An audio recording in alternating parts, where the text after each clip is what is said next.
All right. Hello, everyone, and welcome. This is going to be the 224th Governance and Risk meeting here at MakerDAO. My name is Peyton. I go by Pros11 online, and I am one of the governance facilitators. Really happy to be hosting a wonderful call. We've got regular contributors to Maker, people who are interested in the protocol, people who are proposing themselves to become more involved with the protocol, joining us live here today. All walks of life, all levels of interest in Maker.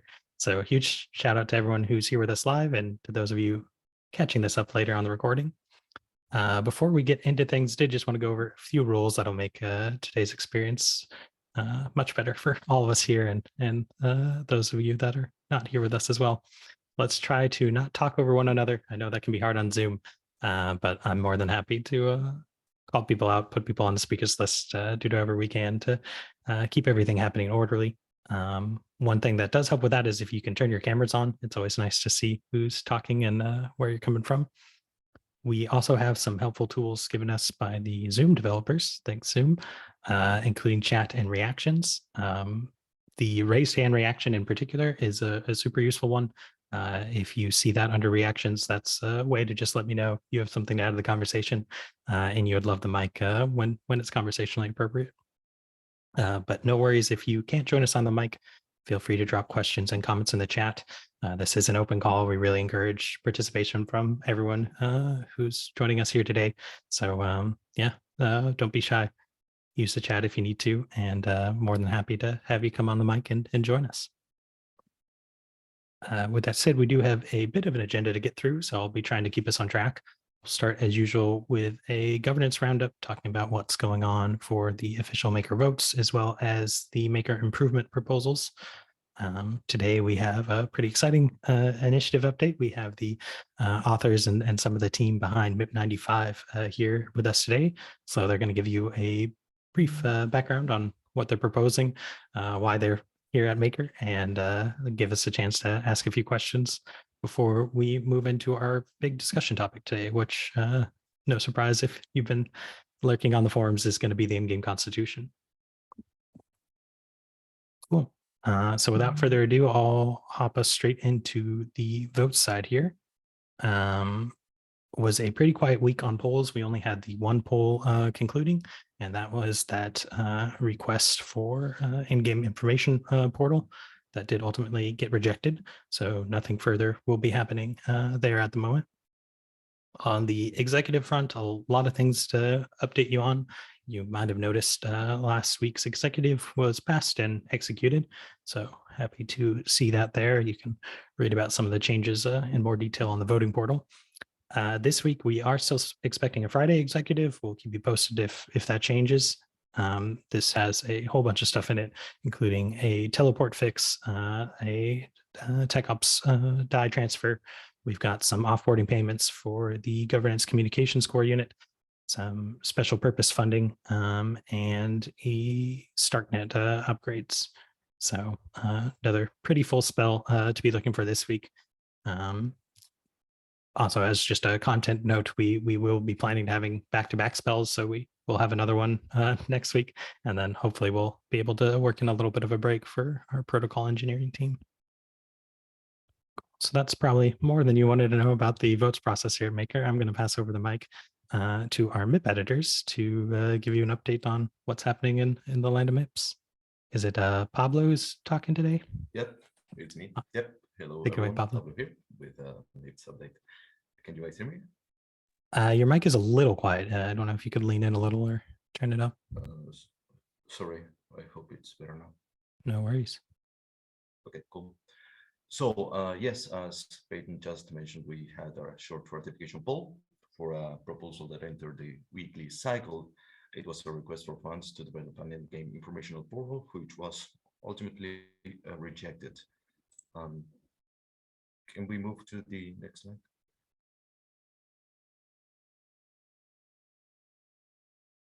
Yes, thank you. No, let's skip that one. As for proposals in RFC, there's plenty of them. We have 10 top-level MIPs and a number of sub-proposals. Let's take a look. So we have proposals to onboard real-world asset faults, to introduce a defender contract against governance attacks, to start utilizing the HATS protocol, which will enter the March cycle at the earliest as per its author, to introduce a new framework to broadcast and manage requests for projects and associated funding, namely MIP 97, MIP 97, 6, 7, and 98. This will be delayed until March 2. Also to introduce a framework to guide allocations amongst stable assets eligible for the March governance cycle at the earliest. Also to offer DAI to CFI to enable real-world use cases, also for March, and the pre-Endgame constitution, which was just published.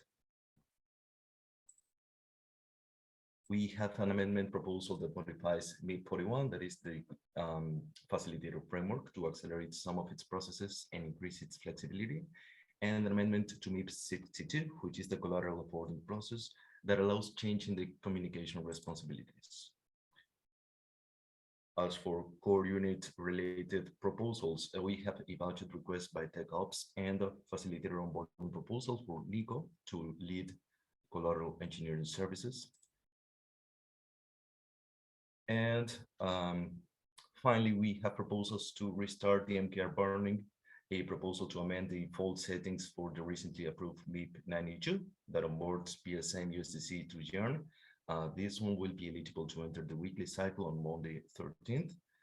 A declaration of intent to implement a feature to refund people who lost DAI by sending it to the DAI contract.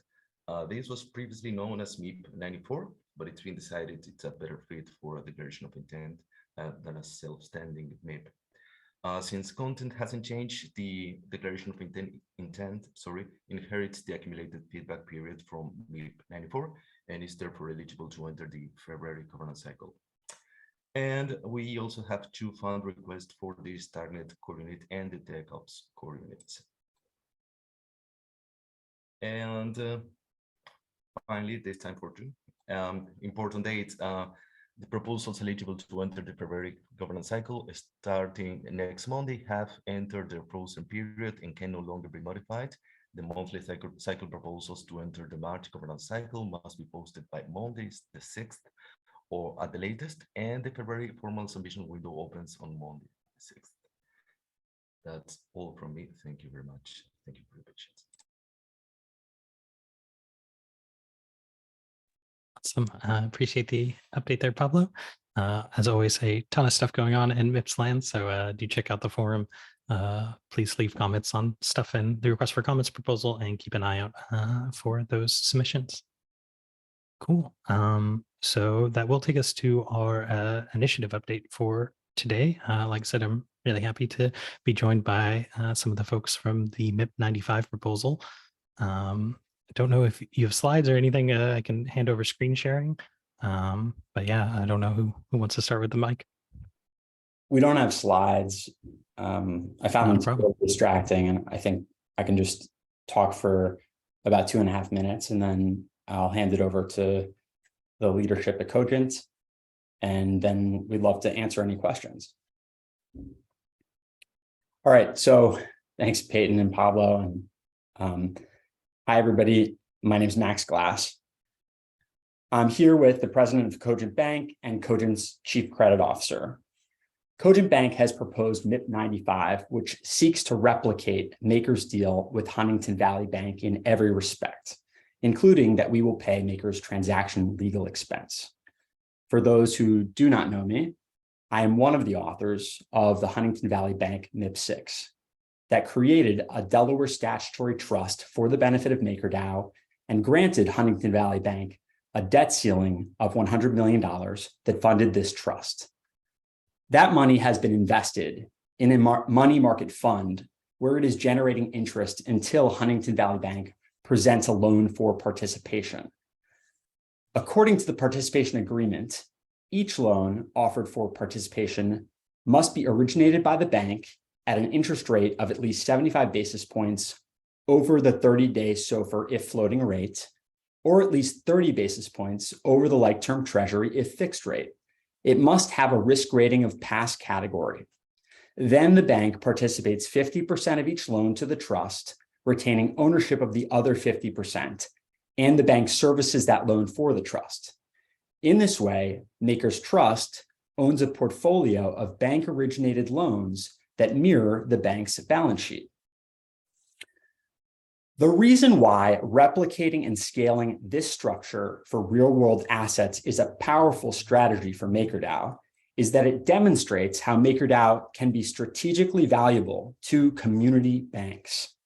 In this model, Maker is touching the real economy with small business loans and lending to municipalities for school buses and fire trucks, and in doing so, making an impact for a community bank by increasing the bank's capacity to originate loans to their existing and new customers. I believe that it is in the best interest of Maker to build relationships with federally regulated institutions like Cogent Bank and Huntington Valley Bank, because doing so can demonstrate the utility of DeFi and Maker to the commercial banking system and to regulators. And now I will turn it over to the president of Cogent Bank. Thank you, Max. Can everybody hear me? Thank you, Peyton. My name is Chirag Balsar. I am the president of Cogent Bank. I just wanted to take a couple of minutes to highlight who we are and what differentiates us from other banks. You know, I'm not a big Wall Street financier or anything. I'm an accountant by trade. Been fortunate enough to have worked in the banking system now for well over 30 years. You know, we set off 4.5 years ago to create a bank that was different in what it provided, different in the access that it would provide to people. Not, you know, most commercial banks are, you know, they take in deposits and make loans. And frankly, a lot of banks, especially community banks, are started for the sole purpose of just selling them. You know, we set out to create a bank that could last a long, long time. And in order to do that, we have to create a bank that can withstand the volatility that exists in the economic turbulences that take place over a longer horizon. So we've created a bank with a number of different vehicles on how we're able to originate assets. You won't find very many banks our size. We're a bank. We started a bank about 4.5 years ago, a $70 million bank. We sit here today at $1.5 billion. We're very blessed to have a lot of wonderful people within the organization. All bank financials, just so everybody on this call knows, they're all public, right? You can go onto the FDIC website and you can see our balance sheet, income statements, details of our loans, and so on and so forth. So, you know, what makes us unique is, for our size, we have not only a commercial banking unit here in Florida, throughout the state of Florida, but as Max pointed out, we do public finance nationwide. We have a group of people that make loans and leases to municipalities. We have a division, SBA division out of Atlanta, Georgia. We're one of the largest lenders in the country out of USDA. So, you know, originating assets isn't our problem, right? You know, how a bank works is, you know, you have to have a liability side of the balance sheet that bring in deposit, be able to lend it out. And we're frankly at a position where we're going to probably slow down some of our growth because we just can't grow that side of the balance sheet fast enough. Vehicles and partnerships like the one we're talking about will continue to, what I would hope is really create opportunities, win-win opportunities, obviously for our clients, for us as a company, and for you all as well. And if we can't do that, then we probably shouldn't be talking, right? But I do believe that based on my conversations with Max, that we can provide value to you all, which in turn can provide value to the constituents of Cogent Bank and to the clients that we serve. I'll stop there and then take any questions that you guys might have. Or Max, if there's anything that I've missed, I'm happy to cover.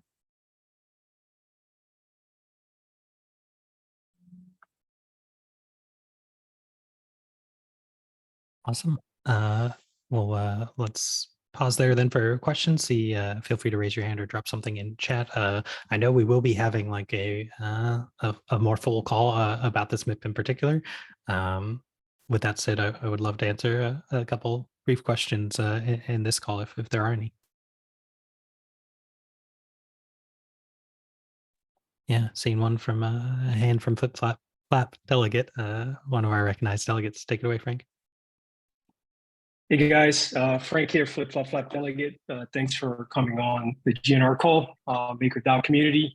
One of the things that we are proponents, our delegate platform, Flip Flap, is for open banking, that horizontal architecture where you're providing open banking for APIs for third parties.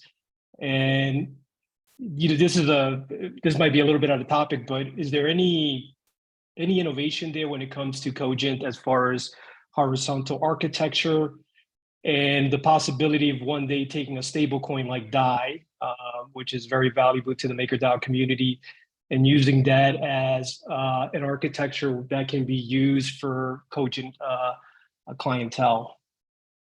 No, I'll take that. That is a really good question. So, I can tell you that we're one of the few banks in the country that embraces technology, embraces blockchain, where regulatorily appropriate. We will embrace, crypto. Obviously, in today's regulatory environment, the regulators don't look kindly upon that.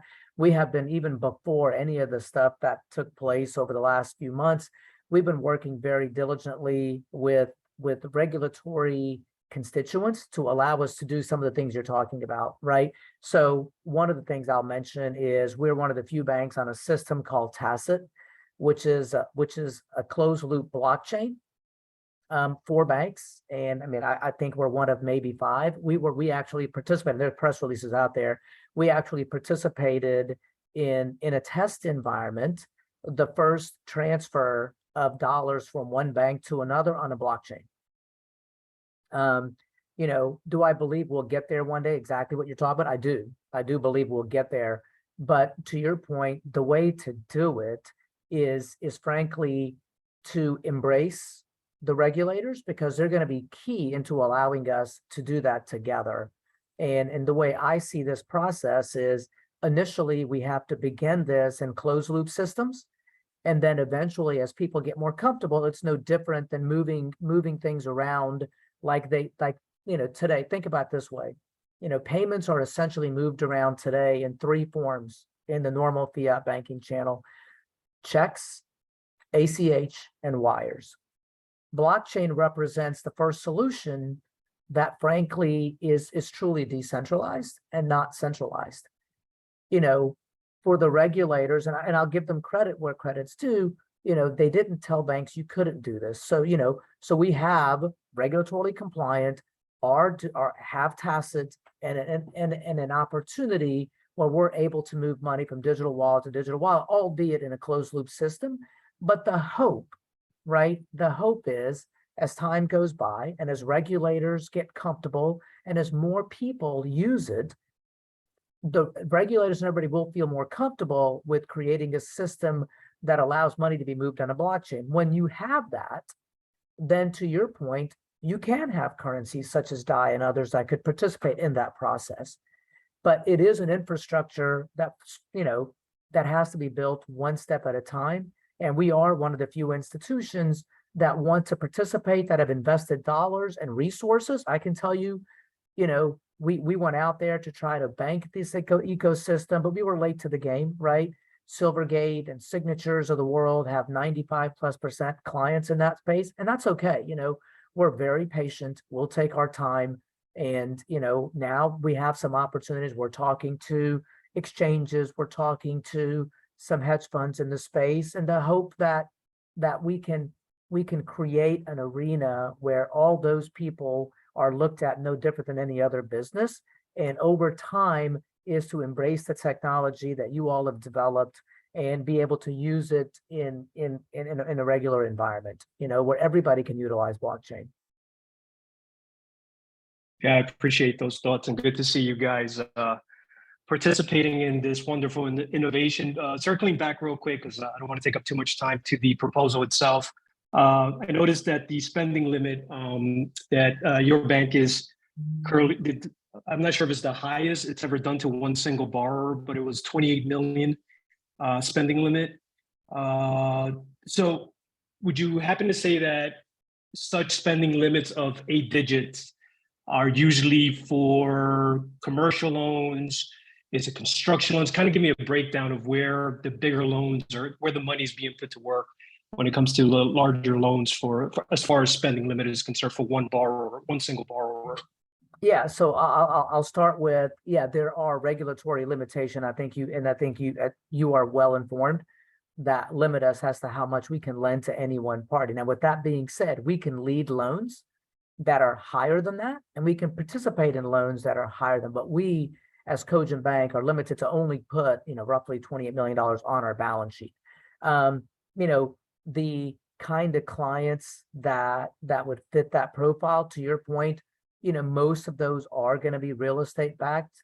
From time to time, they may be in, I think I'm thinking out loud. We've done some larger deals to funds, right, that may raise a lot of equity to manage, whether it's mortgage-backed security assets, and we'll give them a little bit of a line to allow them to leverage their equity. But those will be some of the larger positions. They're not necessarily all construction. There may be some construction. But if you go backwards to 2007 and 8 and what happened to the banking environment in that space, there's a lot of concentration in construction lending, and so the regulators provide some guidance, and we certainly adhere to those guidances.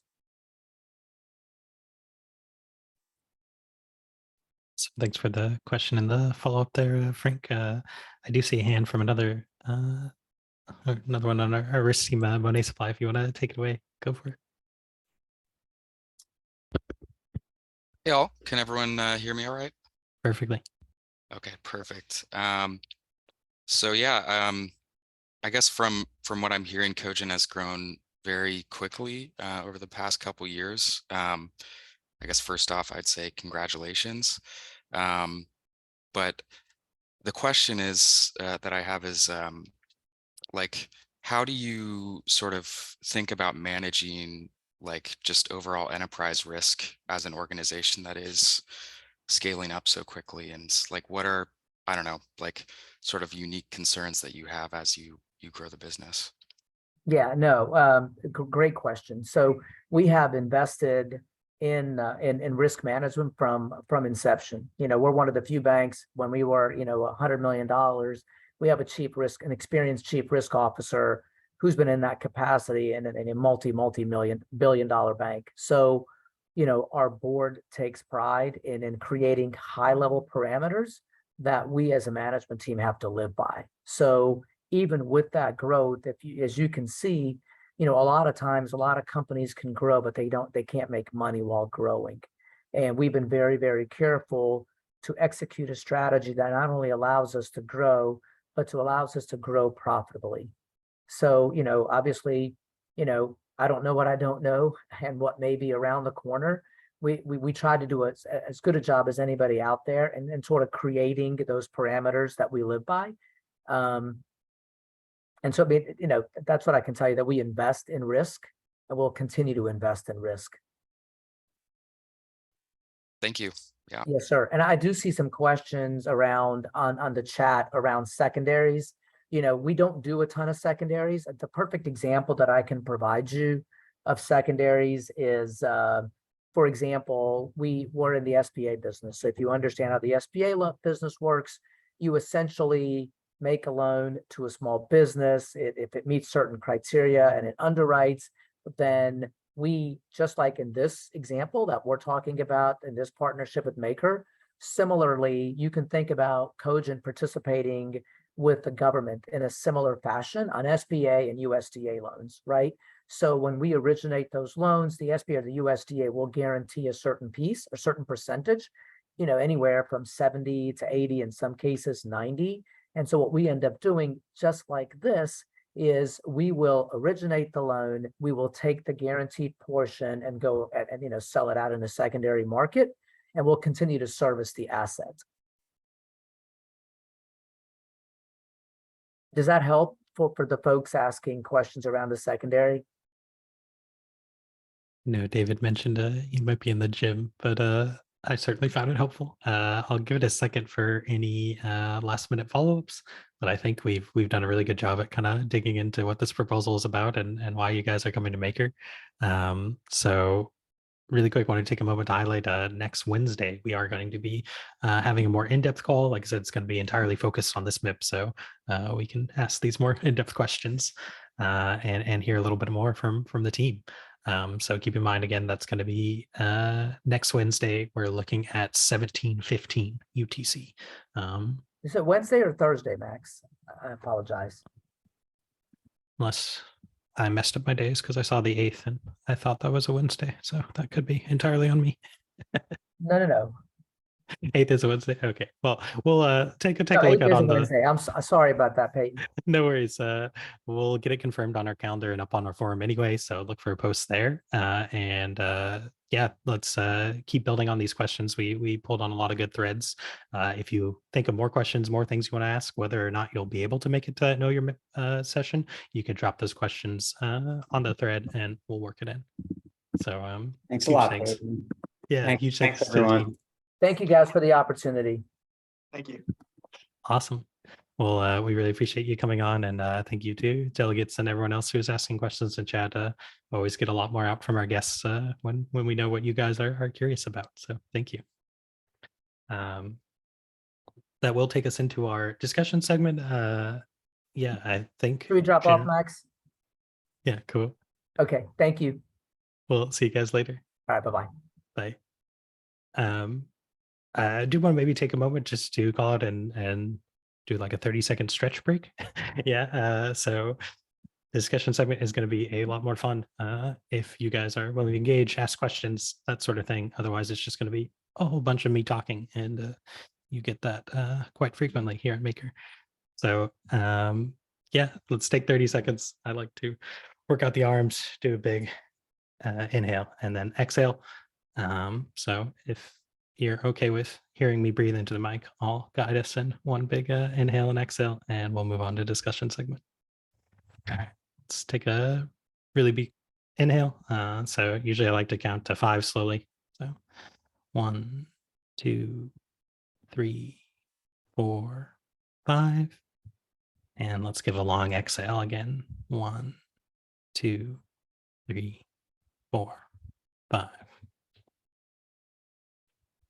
All right. Got at least a couple people in chat that don't hate the group breathing. So maybe we'll make it a little more involved next time. But thanks for indulging me. And with that, we'll get into our discussion segment.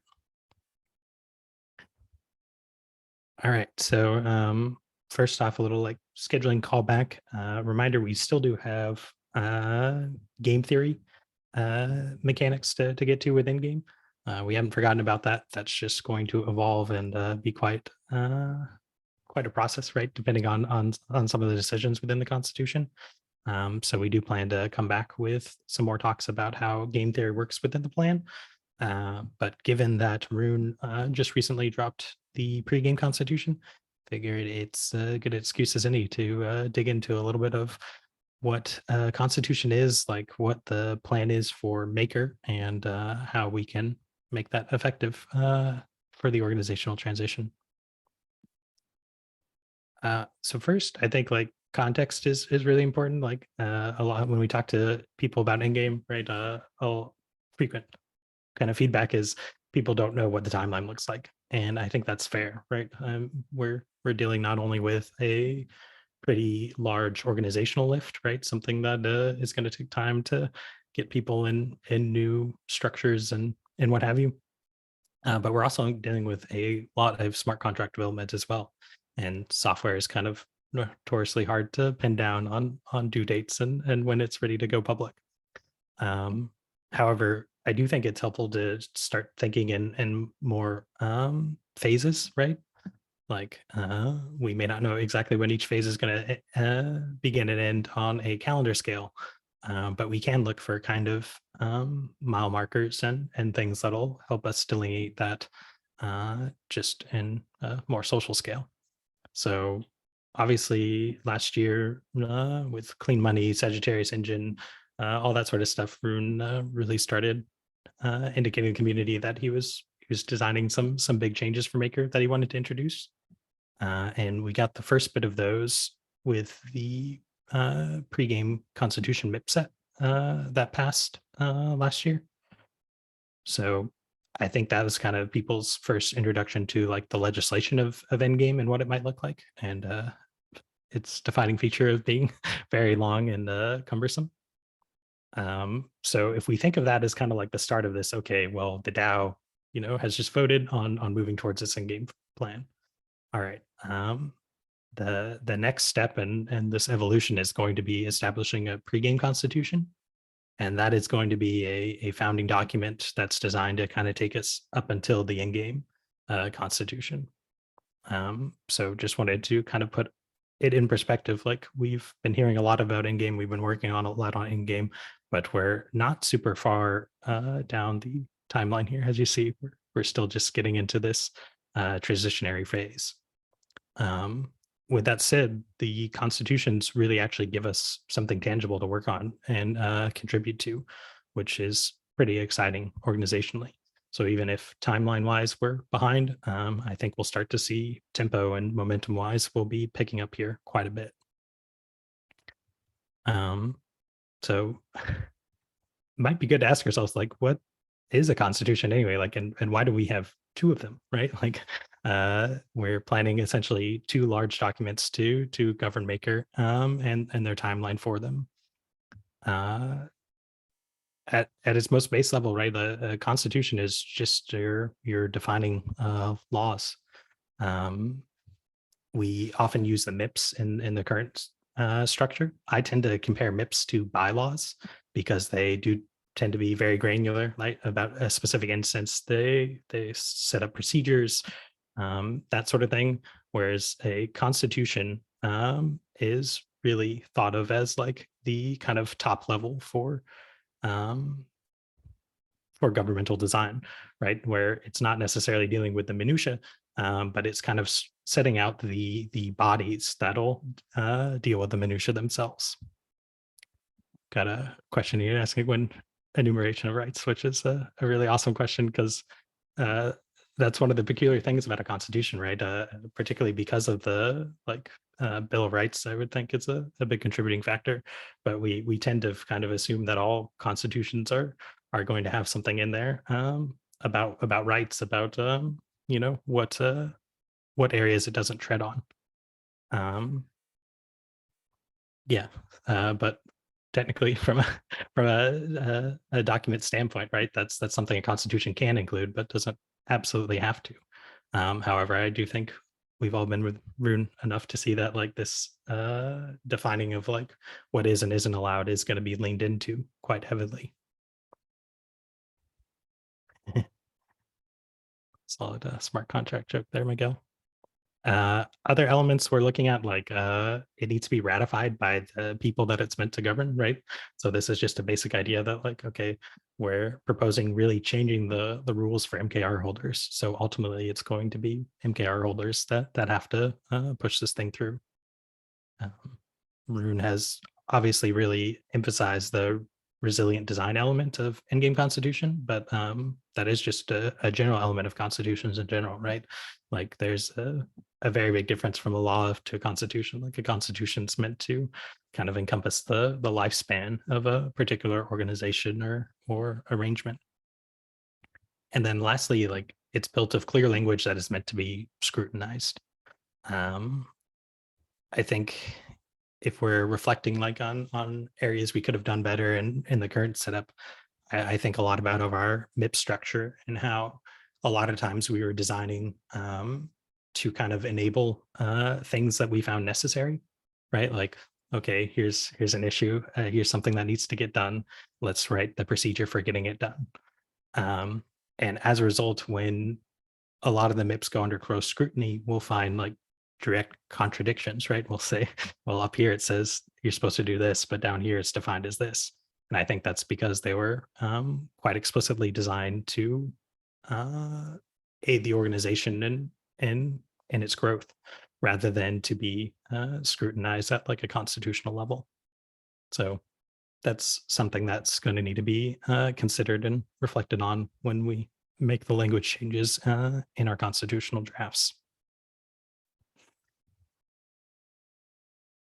Okay, so a lot of Peyton talking, but hopefully you've got a vague idea what a constitution is, like where we're trying to plan it, and kind of some important elements that are going to be in it.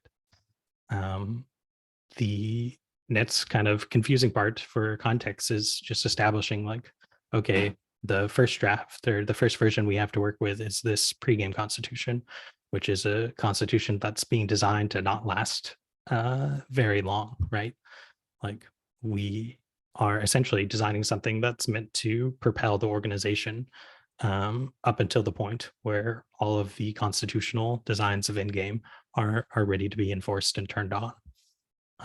So we can see that this pregame constitution, though it's going to cover largely the same elements of the Endgame constitution, is going to have a pretty different aim, right? Like its goal is temporary, is less constitutional in a certain sense, but it still needs to kind of convey the same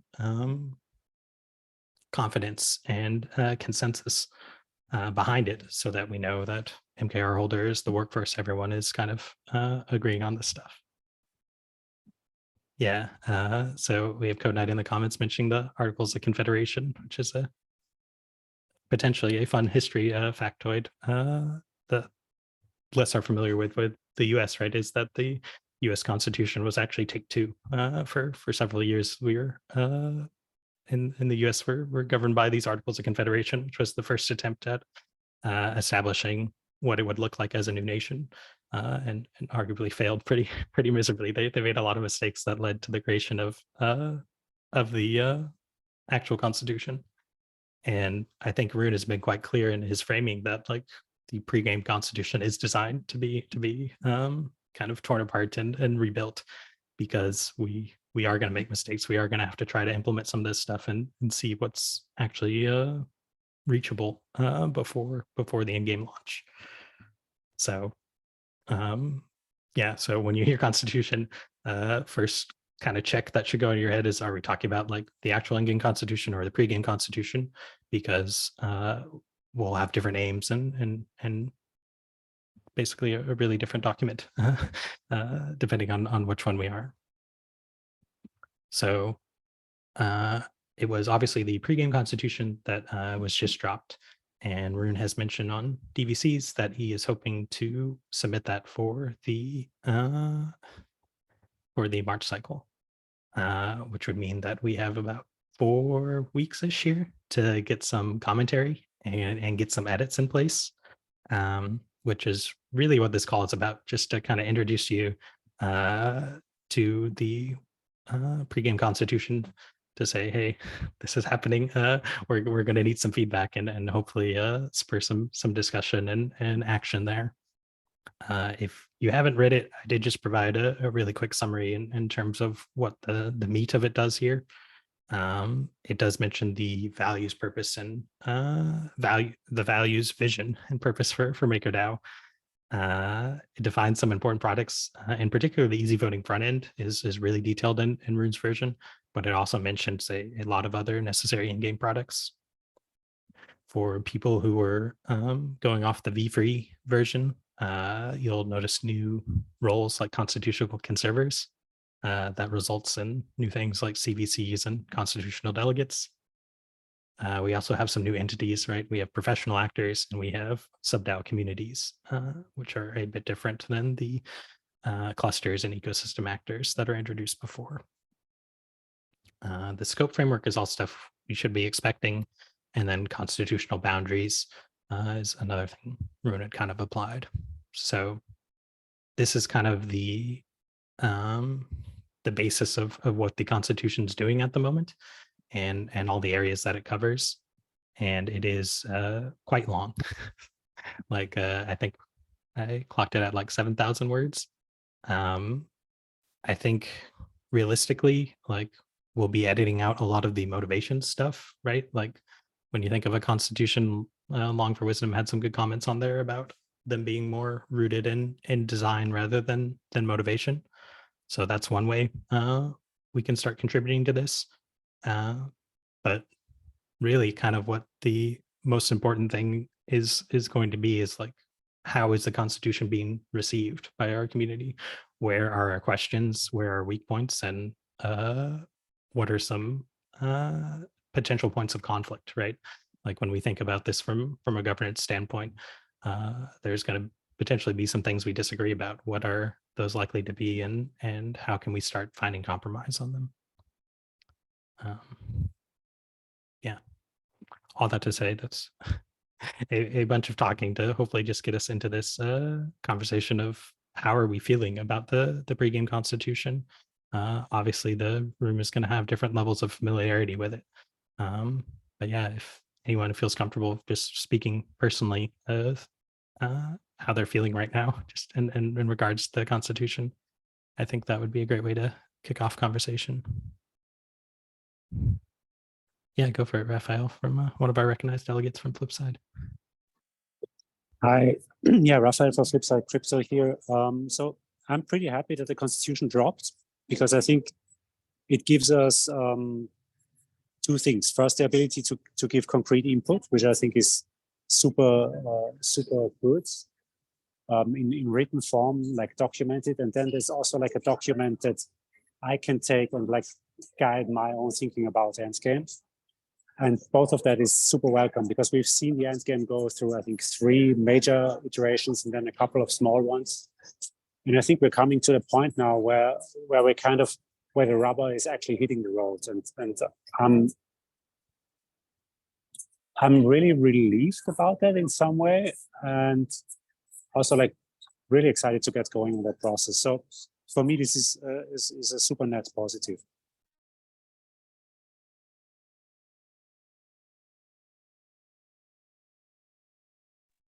Appreciate that, Raphael. I know that was some feedback I'd been hearing as well, which is that having more written content to engage with is really helpful for the community, because like, you know, live calls can be tough to schedule, but even recordings, like it's really hard to just sit there listening to an event and absorbing the information for people, right? Like a lot of times it's much easier when they have reference material they can go back and just search for the answers in. So I know one big thing I'm excited about is just everything being a lot more indexable with Endgame, and we're working on getting some more documentation and all that other stuff up there too. But I think it kind of starts with just having the actual design ideas down on paper, so people can check to see if their understanding is somewhat accurate or not.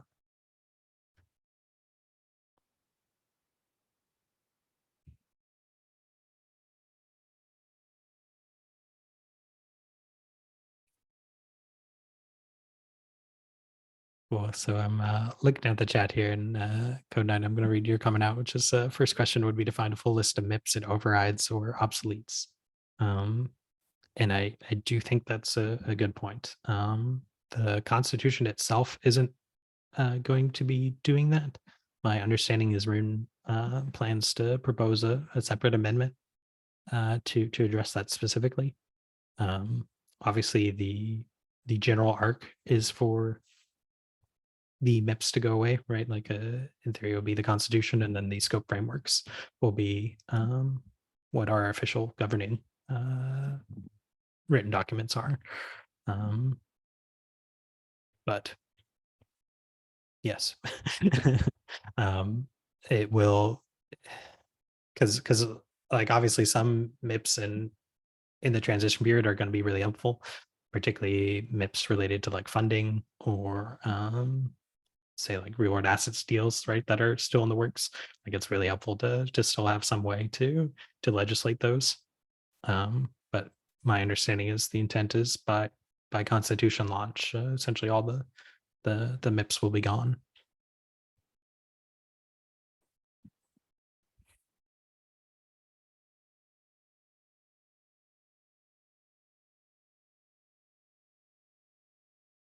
So we got Miguel asking about the tribunals and councils. I don't know, Retro or Juan, you might be good people to kind of illuminate this a little more, but it seems like there's certainly been a shift for how these function from V3 to the pregame constitution.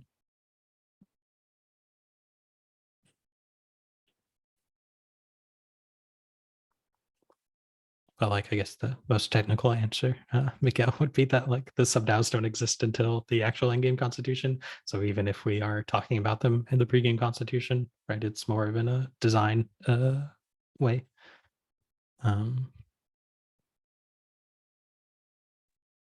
Yeah, not to leave you hanging there, Peyton. But the concept definitely still remains. I think what we're still fleshing out right now is the interim period, like you were talking about. Long term, that's still retained within that facilitator DAO function to facilitate the councils and tribunals. But I would focus on that concept of managing those entities and like enabling those entities being retained, but I would expect that terminology to potentially continue to evolve alongside with the recent evolutions of going from governor DAO to facilitator DAO and things like that. I think conceptually too, right? Like it's the idea that particularly in the transition, the scopes are the main thing we're working on, right? So there obviously will be some interaction there, but until it's fully fleshed out, it might be a little hard to really explain how the councils will function.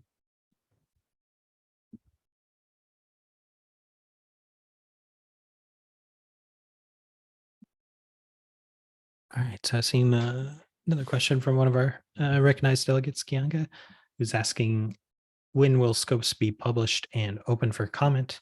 Has someone been working on all 12? And then kind of noting that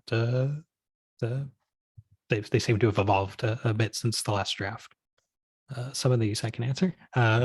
When will they be fully published? So I think that one's hard to say. The pregame constitution wants to establish these MIPs, but it's establish these scopes, sorry. But more to lay the groundwork for the frameworks being developed. Obviously, we have some frameworks available, and then others in the Constitution draft are just bullet points. So I think like ideally they would, at least the first version of them would all be published with the Constitution. But realistically, these are essentially the things that we're going to be tinkering over while the product work is being done during the transition phase. Rune at the very least has been working on a lot of these, and I know several people, right? Like there's a lot of like pretty easy mapping for core unit folks, like to take the lowest hanging fruit, right? There's a growth scope, so obviously like it's pretty easy for growth contributors to think, oh, I can probably contribute to the growth framework. And likewise, I know for governance, arbitration has kind of been the natural area where it's like, well, that's mainly what we have to deal with GovAlpha. So that's an easy area we can contribute to. But at the moment, it's all pretty much just talks, right? I think until people see drafts and feel like they know how to contribute, they will have trouble doing so. But it's definitely our hope once the scope frameworks, once we have something to work with. I know on my agenda is just creating a reliable call framework for supporting talking about the scopes, because that seems like the clearest area that we can help with governance consensus. Yeah, I've seen a hand from Kianga if you want to take it away.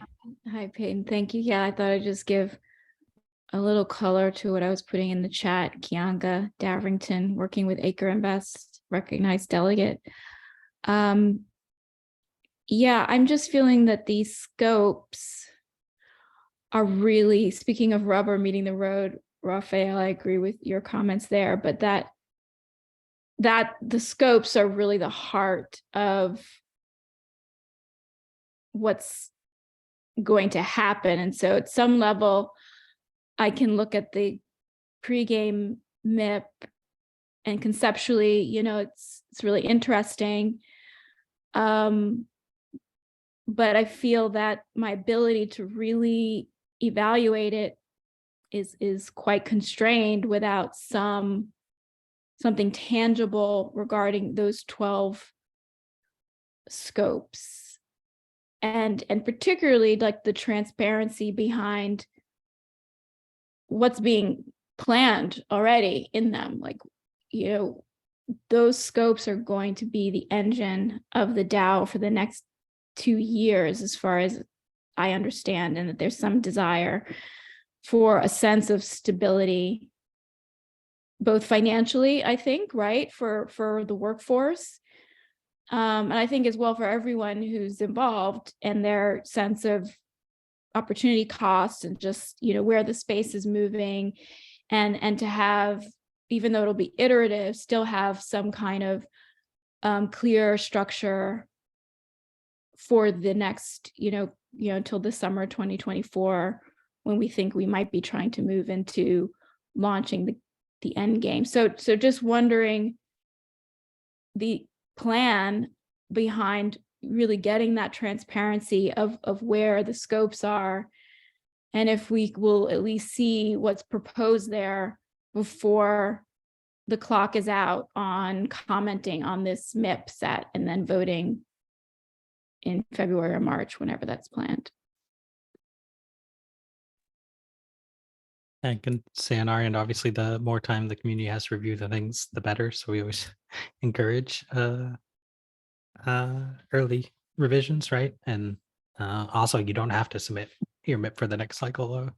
I think there's been very few MIPs from that I've observed personally that have been submitted 1 month and then voted on the following month, because I think, like, if you're actually trying to get community feedback, it can be quite difficult. With that said, like, there are some different elements of concern here, right? Like, in terms of needing structure for the transition, right? The longer we go without that, the longer it might be hard for people to commit to this endeavor. So I don't know, like, the ultimate answer is it is up to the proposal, to the proposer, right? Like, if it's a complete MIP, we will list it for voting. But the complete MIP doesn't have to have all the scopes, right? It doesn't have to define those as part of it. But my understanding, I guess, is that ideally Rune would like to have those defined. Yeah, I see Raphael with the hand again. Go for it. Sorry, I just lost my train of thought there. Shit, I completely forgot what I wanted to say. Sorry. No worries. If it comes back to you, feel free to hop back on. I'll cut in line real quick too and direct some attention to the DBC call yesterday as well, where some specific scopes were talked about being implemented and followed before others. I think that relates to how they will be developed alongside of the Constitution draft. A way to redirect some attention to make it constructive with what we have now is pointing out that the Constitution itself should define the overall bucket for a scope. So it's kind of scoping a scope. And then, like I said, maybe a suggestion that I'll definitely take away from that is defining how some of that logic of when a framework is to be followed and is fully developed needs to be spelled out a little bit better in this current draft.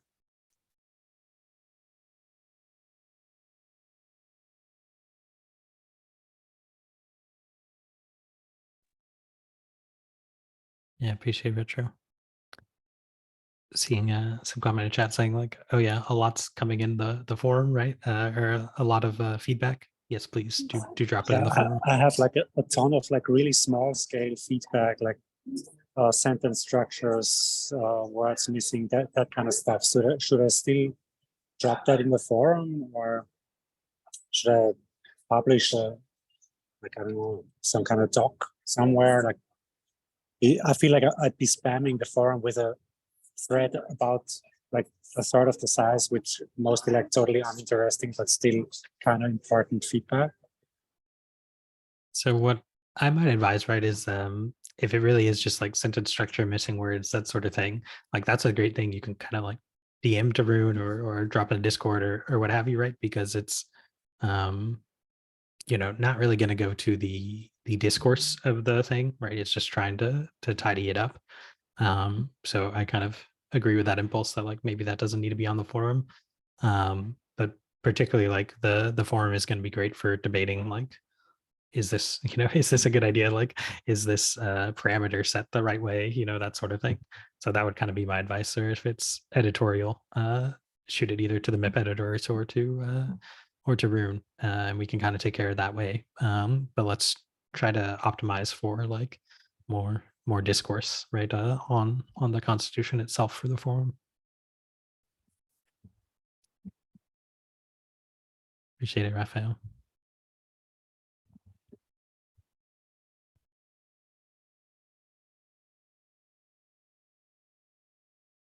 Yeah, another method Code Knight's mentioning is, right, you can always just fork it, put it into Google Docs and add some comments. That's usually the best way to share like easy feedback.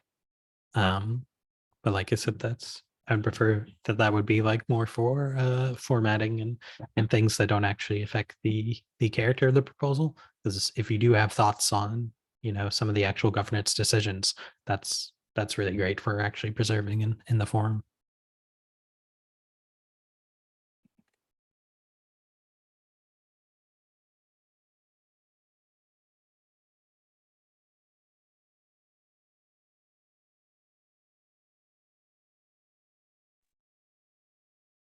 So I know one challenge on my end is just dealing with different levels of understanding, right? Like that's going to be pretty normal.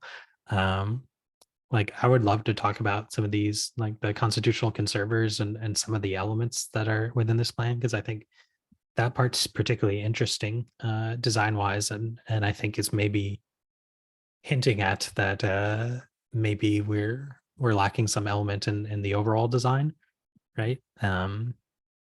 But I don't want to get too in the weeds. So if that's like a fun conversation for people to have, we can have it. But I'm also down to just talk more generally about like, well, does the Constitution seem like it's missing anything? Does it seem like it's going overboard in areas? Like, what are some good quick wins we can have as well? Yeah, go for it, Code Knight. Just going to say on the constitutional conservator thing, it kind of seems like people in that role are supposed to act more like Gov Alpha, kind of, where it's like you're very neutral, you're not really taking sides, you've got your one job and you're going to do that. You're kind of staying out of everything else. That seems to be my take on it. Yeah, I actually really like that analogy in the chat today, because in many ways that is the role, right? Like your job isn't to say whether you think something is a good idea or not. Your job is just to say if you think it fits the rules. So it's kind of like deputizing a bunch of people in the community to look out for the Constitution.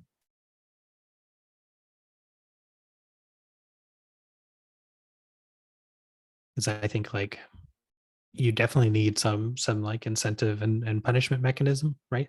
Because let's use like an example from today, where it's like, what happens if one of the minutia of a MIP is broken, right? I mean, obviously depends on what aspect is broken. Like you could have like a really serious thing that needs like a big community announcement. Maybe we need like a special call to talk about it, and we have to figure out what the DAO is going to do from there. Or maybe it was a typo that the intent of the MIP is quite clear in a different direction, right? Like that's kind of what GovAlpha struggles with on a pretty regular basis, which is like, how do we, make this as frictionless as it can be is generally like my axiom, which is like, okay, within the rules, like what's the least obtrusive way to make this happen? Whereas your role is going to be slightly different as a constitutional conserver, in that you're kind of incentivized to just be calling out bad behavior, right? Like you're not as worried about like for GovAlpha, for instance, like a big concern is just like bandwidth and labor, and like if there's a change and it requires like every facilitator to sign off on it, like it's a pretty big lift. So our question is there a way to not have to do that? Where as a constitutional conservator, you don't really care about the effort or the labor or anything. You just care about upholding the Constitution and getting rewarded for it. So I think the dynamic is pretty interesting there, and in some ways perhaps even easier because there aren't all these other social things that you're worried about as a constitutional conservator that you do have to keep in mind as a core unit, for example.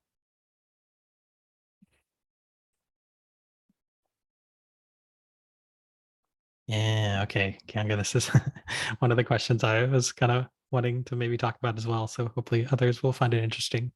But is this notion of like, who are the MKR holders that would want to dive in and be this involved, to be involved with CVCs or even just in the constitutional conservator role themselves?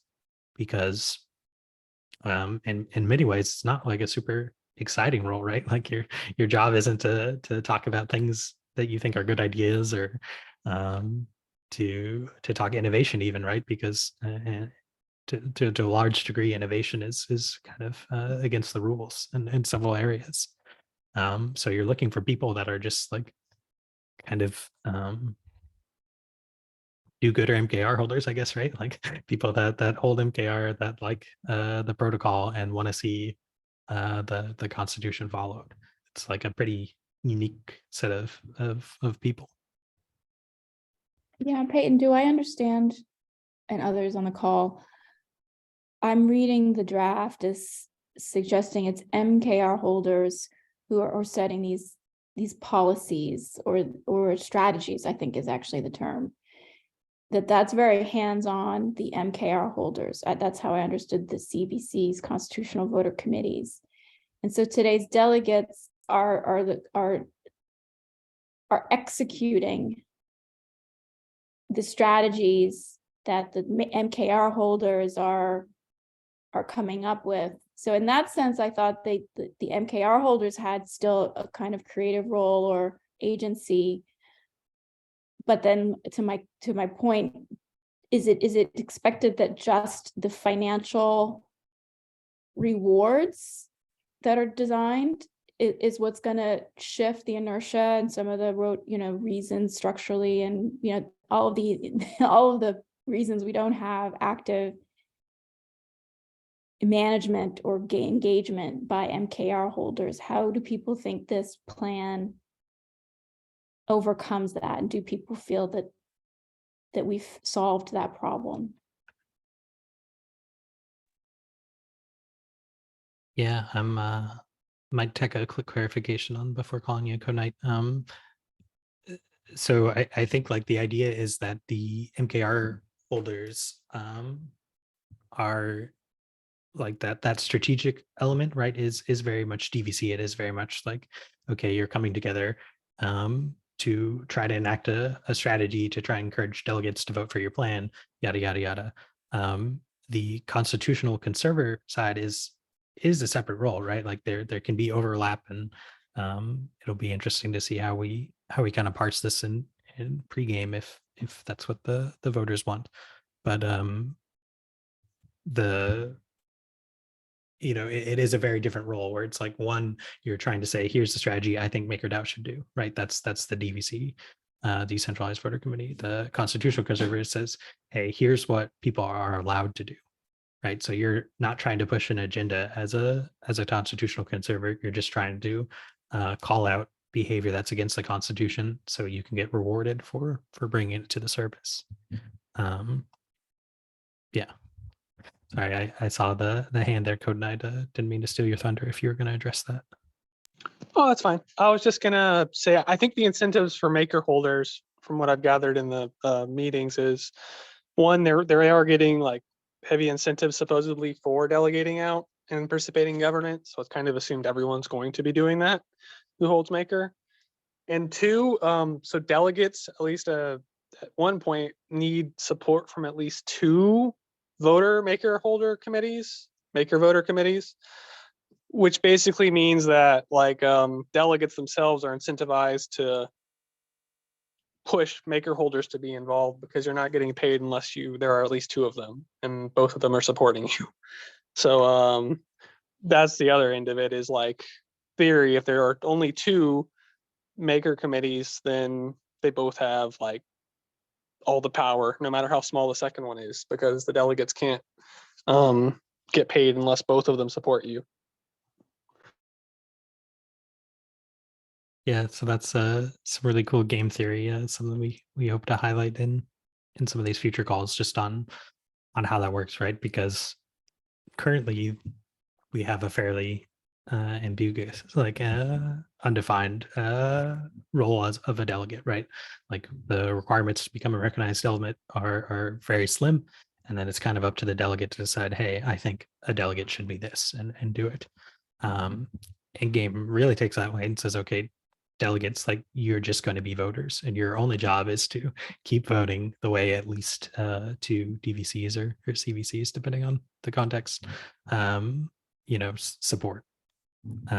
So it's really kind of breaking down the role of delegate into just a vote submitter, which is another shift that I think is important to explore. Paper's got some really good questions in here. I know you don't typically like coming on the mic, Paper, but if you wanted to ask them, otherwise I'll read them out in a second.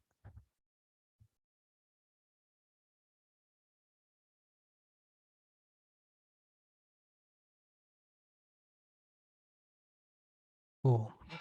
So I'll take the first one from Paper here, which is like, why don't the committees just start as a delegate contract? And I might even blow up the question a little bit if you're okay with that, Paper, and expand it to like, yeah, can we use existing systems to fund this transition rather than making new ones?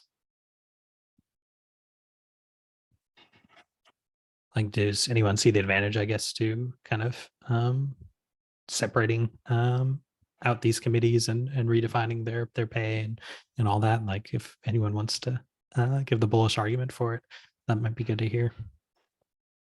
Yeah, innovation changes pretty quickly. So I would imagine that 3 years, if for some crazy reason AI is a big part of decentralized finance, you probably want a committee to incorporate that and make the best decision for MKR token owners. So even if you had to change the parameters of a smart contract to interact with AI-based DEXs or what have you, you still need that human element, right? We're not there yet where everything could be automated. It'd be nice if it could be in the next 3 years, but I don't have that confidence. So I think that the committees, and to Code Knight's point, I do hope, for the sake of MakerDAO, there are more than 2. There's 3, 4, 5, 6, 10 PVCs, and anyone who wants to be a recognized delegate or a delegate or a conservator delegate can join any of these, right?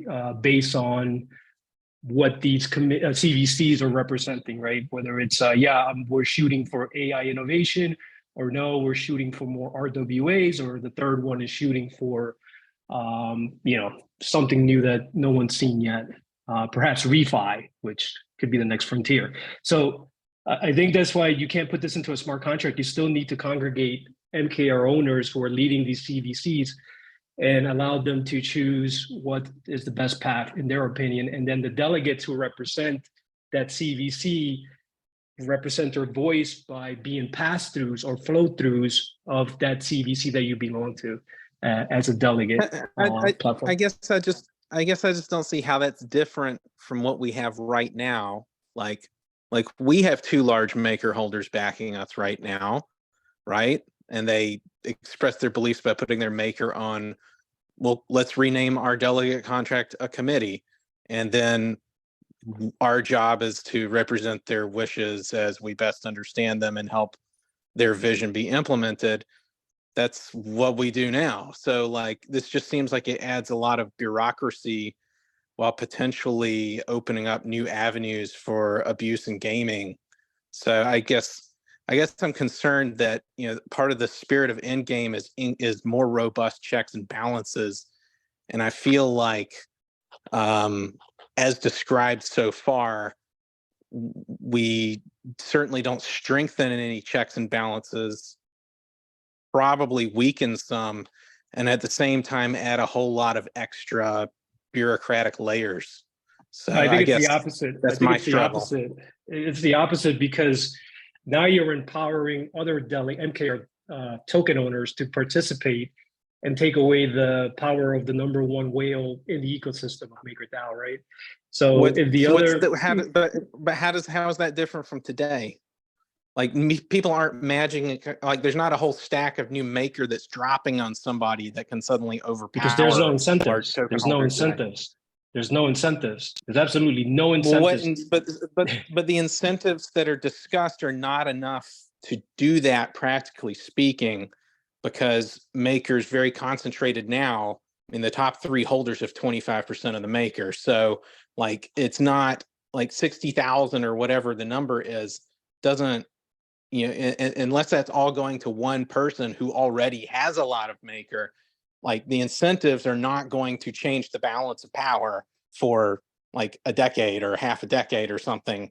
So I struggle to see what problems being solved, but I do see a lot of extra work and possible execution risk. Yeah, and I guess there's a lot to unpack when it comes to the Endgame. Besides in my opinion, besides empowering the decentralized workforce and also allowing the How does it ecosystem empower actors. anybody? Do they get to vote now?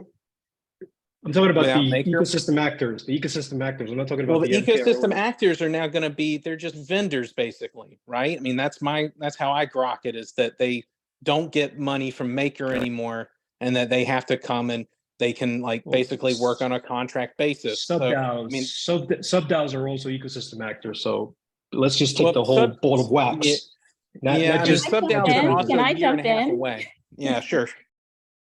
Okay, so I think I hear something that addresses my question, but it's not been explicitly stated, which is that the emissions, right? That's a huge, which may not be that apparent to a lot of people who are looking at this from the outside.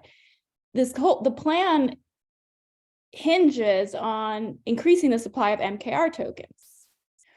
Like that's a big feature. And I think, so to my question that I was asking in the chat about, like to your point, paper about the status quo, is the answer that the plan brings forward is that we expect the status quo to remain like the current MKR holders, which is why we're going to shift by minting new MKR. And the idea is that there's some new people or other people that are going to acquire MKR, and those MKR holders are going to be interested in participating in this game. And so what's different paper now, or in the new system, is that you have a separation of MKR holders who actually do have their own views, and they're not just relying on the delegates to advise them or act on their behalf. And so now you've got MKR holders that are doing part of what you do today, which is stay informed and develop a point of view. And then now those MKR holders are going to directly communicate those views that then you as the delegate should merely just execute. Am I right in saying it's about the emissions? It's about a new group of MKR holders that are going to behave differently than those who have held the MKR token to date? I mean, I think you're right that I think that's supposed to be a big way that this is supposed to, the idea is to leverage new and existing people. I guess my point is that the emissions will not be sufficient for anyone to challenge control or exert significant policy influence, and that is not already able to today, even if they capture 100% of the emissions in a year, which is, I think, by design not possible. And then I guess like probably a lesser thing is just if someone is so if a maker holder is so informed about how they want things to be voted upon, that a delegate's role is merely ministerial, like just pushing a button, then why don't they just push a button themselves? I don't understand why they can't vote directly. So I guess I'm just confused about, again, if what's the clear problem to solve here? And then and then after that, how does any of this address those problems? As I understand it, the idea was to make it harder to identify, like to lower key man risk, basically, is a large portion of this, to which I don't see how this addresses that. Wilder, I'm thinking you might have something to build on top of that. Am I correct? Yes, I'm not here to defend the CVC structure. I don't know how well it solves the problem, but I think we can think back and remember those issues that it set out to solve. At least perceived issues, like even that there may be some disagreement about whether they're actual issues or not. And I think the overall goal here is to indeed increase MKR holder participation and create a governance experience that gives them satisfying results. And the issue, so to Paper's last question, why then, if they have such specific ideas, then why don't they go to the forum themselves, read all the MIPs and vote themselves? And I think putting it that way is pretty clear, like that is a full-time job. So the goal there, I think, is to create a lower bandwidth interface with Maker governance and put basically 3 parties in a room, which are the experts who may advise on good policies, implementations, things like that. The delegates who take what those experts are recommending and then turn that into something that might appeal to MKR holders, and then those MKR holders that are interested in what's going on, to give them an interface where, for example, they can ask direct questions and they get some answers in a language that they can understand, not having to read through a tome of MIPS, for example. I think that was the goal. How's that any different from today, though? I mean, delegates even hold office hours, and I've only ever seen one large maker holder show up, and it was because they had a proposal.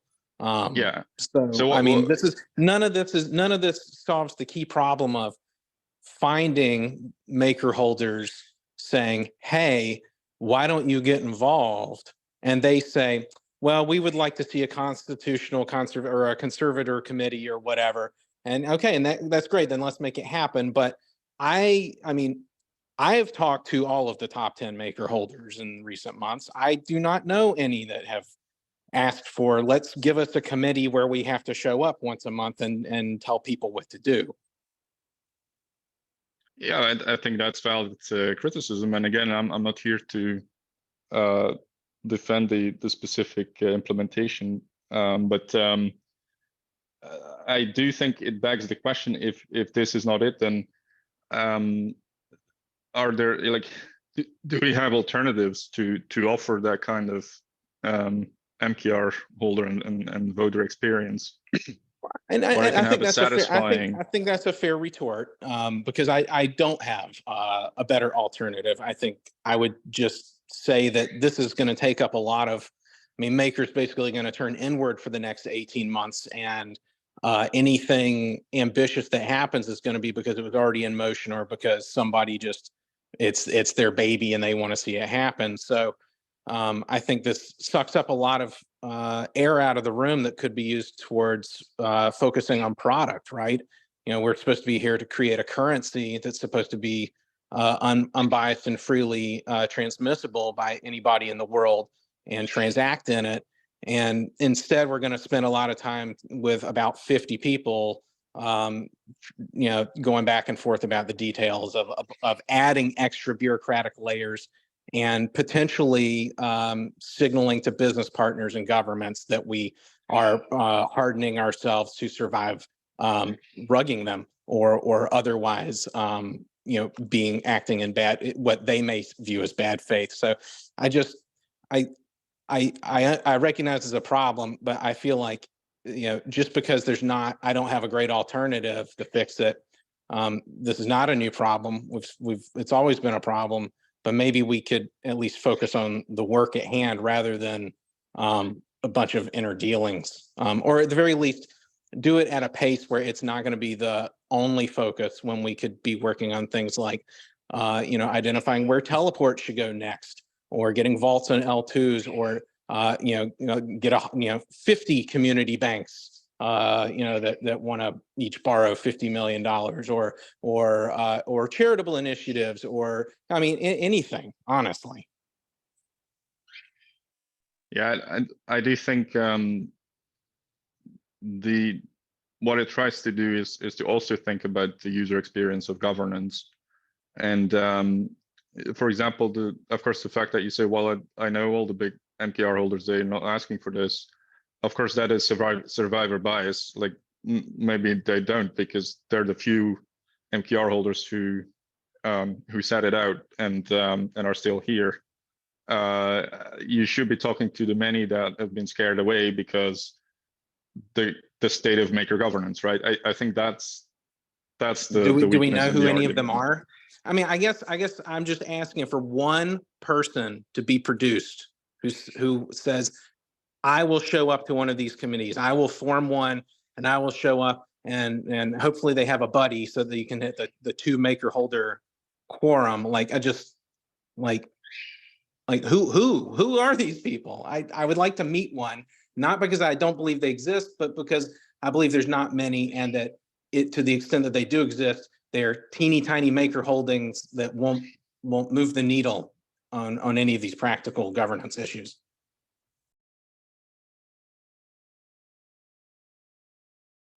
I get that, like just who? Name one.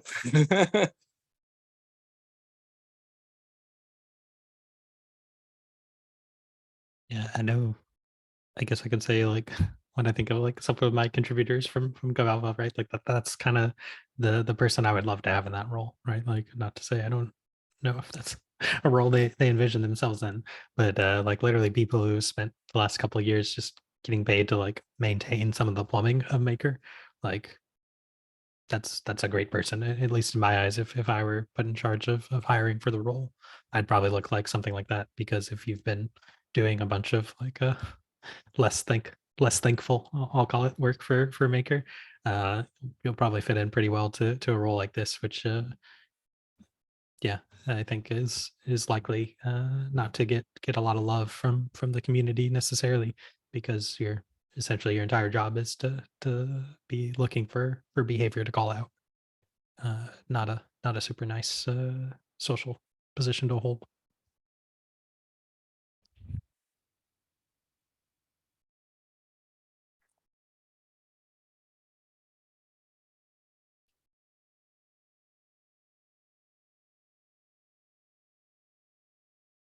All right. I am noticing our time here, at least for me, the back half went pretty quickly, so I really appreciate all the voices chiming in today. I'll give one final call if you have last comments, questions, suggestions. But yeah, really huge thanks to everyone for making this an engaging conversation.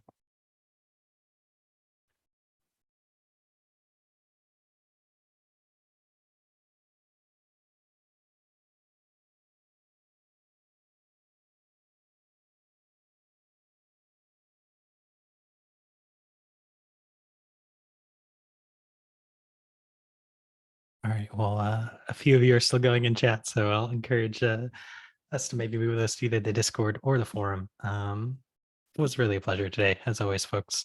Thanks for joining us. As always, we'll be back same time, same place next week. Keep the chat going, both on the forum and in our Discord. And please do reach out. We would love to make these calls more both engaging and educational for you. So if you're a regular attendee, your view is super important to us. But yeah, that's all for today. Thanks, folks. Hope you have a great rest of your Thursday.